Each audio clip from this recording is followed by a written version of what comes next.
Hello everyone, welcome back to my YouTube channel DEWAN Sir Tutorial. DEWAN Sir Tutorial YouTube channel to মই আপোনালোকক সকলোকে স্বাগতম জনাইছো আৰু আজি এটা বিশেষ ভিডিও লৈ আপোনালোকৰ সন্মুখত উপস্থিত হৈছো। গতিকে এই ভিডিওটোৰ জৰিয়তে মই আপোনালোকক অসম পুলিচৰ যে ভ্যাকেন্ট পোষ্ট সম্পৰ্কে আপোনালোকৰ সৈতে আলোচনা কৰিম।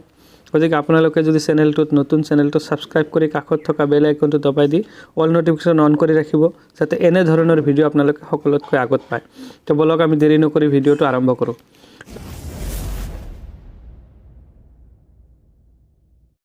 Assam police recruitment 2023 State Level Recruitment Board SLPRB has released the latest notification for the recruitment of 36 vacant posts of Habildar under Directorate of Civil Defense and Homeguards. So 36 টা পোষ্টৰ কাৰণে আবেদন বিচৰা হৈছে আৰু ইয়াত এলিজিবল ক্যান্ডিডেট সকলে ইয়াত আবেদন কৰিব পাৰিব। তো আমি ইয়াত পদৰ সংখ্যা আছে 36 আৰু ইয়াৰ যেটো লাষ্ট ডেট হৈছে 31 জানুৱাৰী 2023। পদৰ নাম Habildar and Directorate of Civil Defense and Homeguards। Application mode online হ'ব আৰু হু ক্যান এপ্লাই অসমৰ বাসিন্দা এপ্লাই কৰিব পাৰিব।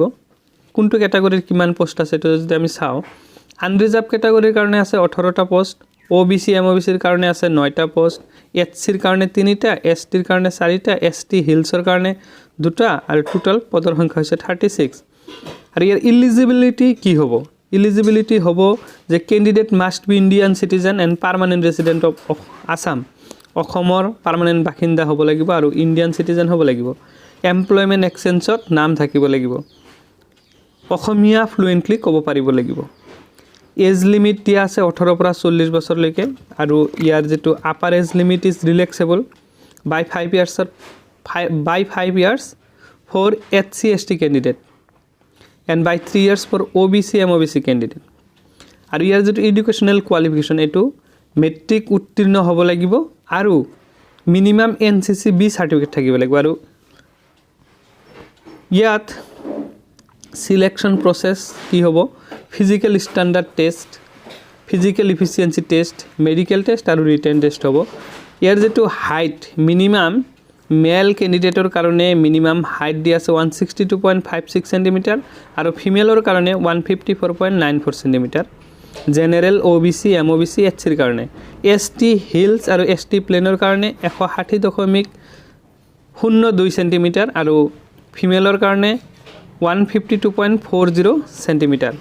আৰু চেষ্ট অনলি ফৰ মেলৰ কাৰণে চেষ্ট কি জেনাৰেল ওবিসি এমওবিসি এচসি এসটি প্লেনৰ কাৰণে 80 সেন্টিমিটাৰ নৰ্মেল আৰু এক্সপান্ডেড হৈছে 85 সেন্টিমিটাৰ আৰু এসটি হিলছৰ কাৰণে 78 সেন্টিমিটাৰ নৰ্মেল আৰু এক্সপান্ডেড হৈছে 83 সেন্টিমিটাৰ। আৰু ফিজিক্যাল এফিসিয়েন্সি টেষ্টত 40 মাৰ্কস থাকিব আৰু ইয়াত দুটা ইভেন্টস থাকিব। মেল ক্যান্ডিডেটৰ কাৰণে যেটো ৰেস 1600 মিটাৰ হ'ব 450 সেকেন্ডত কোৱালিফাই কৰিব লাগিব। লং জাম্পৰ কাৰণে 335 সেন্টিমিটাৰ আৰু 3টা চান্স পাব।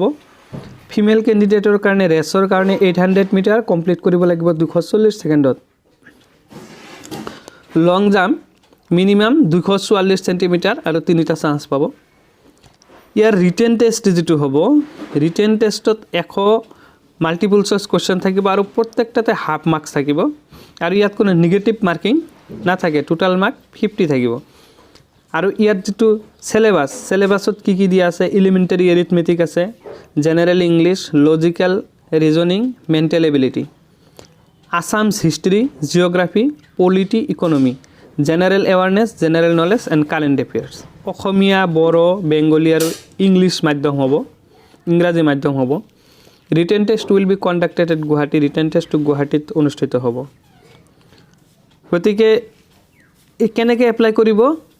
ইয়াৰ এপ্লাইৰ কাৰণে SLPRB এই পোৰ্টেলত যাব লাগিব। গৈ স্ক্ৰল ডাউন কৰি এপ্লাই অনলাইন লিংকত ক্লিক কৰিব লাগিব। তেতিয়া এটা ওয়েব পেজ ওপেন হ'ব আৰু তাতে নিজৰ প্ৰফেশনাল এডুকেশনাল কোৱালিফিকেশন সকলো ভৰাব লাগিব। Passport size photograph, signature upload কৰিব লাগিব।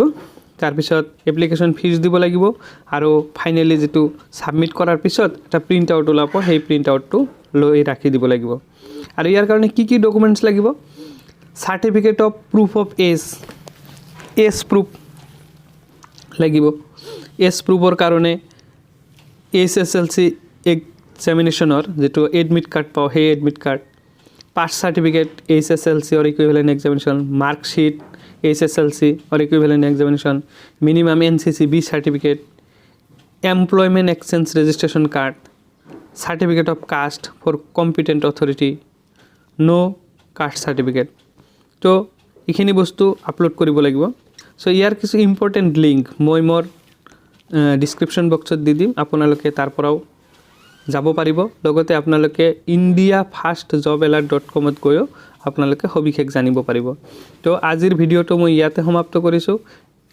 গতিকে আপোনালোকৰ যদি ভিডিওটো ভাল লাগিছে ভিডিওটো লাইক কৰিবলৈ নাপাহৰিব আৰু শেয়াৰ কৰিবলৈ নাপাহৰিব গতিকে এনে ধৰণৰ ভিডিও পাই থাকিবলৈ চেনেলটো সাবস্ক্ৰাইব কৰি কাষত থকা বেল আইকনটো দবাই দি অল নটিফিকেশন অন কৰি ৰাখিব তো আজিৰ ভিডিওটো ইয়াতে সমাপ্ত কৰিলো থ্যাংক ইউ ধন্যবাদ